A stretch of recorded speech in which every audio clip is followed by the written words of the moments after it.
রাস্তায় যদি কোনো কুকুর কোনো মানুষকে কামড়ে দেয় তাহলে ওই একটা কুকুরের কামড়ানোর জন্য বাদ বাকি সব কুকুরকে ধরে একটা জায়গায় বন্ধ করে দেবে। আচ্ছা বলছে, আমাদের দেশে তো অনেকদিন ধরে ধর্ষণ হচ্ছে, আর ধর্ষণ যারা করছে তাদের সংখ্যা আই গেস অনেক বেশি, তাহলে কেন পুরো পুরুষ সমাজটাকে ধরে জেলে বন্ধ করে দেওয়া হচ্ছে না? This is so called moral reality.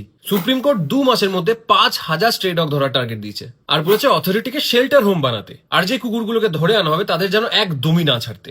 আচ্ছা আমাকে একটা কথা বলো, এই যে শেল্টার বানানোর জন্য যে এরা আদেশ দিয়েছে, এটা কি কখনো পসিবল? আমরা তো মানুষ, আমরা তো কথা বলতে পারি, তো আমাদের জেনারেল হসপিটালের কি অবস্থা? একবার হসপিটালে ঢুকলে না ওটা নরকের থেকে কম মনে হবে না। না আছে একটা ভালো ডক্টর, না আছে মেডিসিন, আর এরা এক্সপেক্ট করছে যে কুকুরগুলোর জন্য একটা ভালো শেল্টার হোম বানাবে, আর কুকুরগুলো তো বেচারা বলতেও পারে না।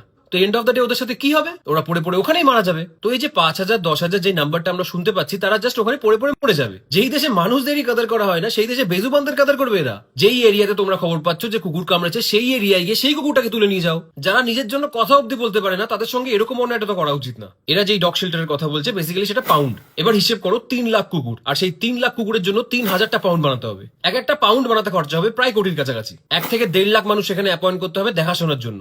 এক এক সপ্তাহে কোটি কোটি টাকা খরচা করার জন্য সরকার রাজি তো? ওদের খাবার দাবার, ওদের দেখাশোনা সবকিছু করতে পারবে তো? বড় বড় কথা বললেই হয় না। আর আমরা যেই দেশে বাস করি সেটা ইন্ডিয়া, এখানে একটা প্রজেক্টে যেই টাকা লাগে সেই টাকাটা গেড়িয়ে দিচ্ছে লোকজন। 2 দিন পর বিল্ডিং ভেঙে যাচ্ছে, 3 দিন পর রাস্তা উঠে যাচ্ছে, আর তারা নাকি বানাবে কুকুরদের জন্য শেল্টার। ওয়াও!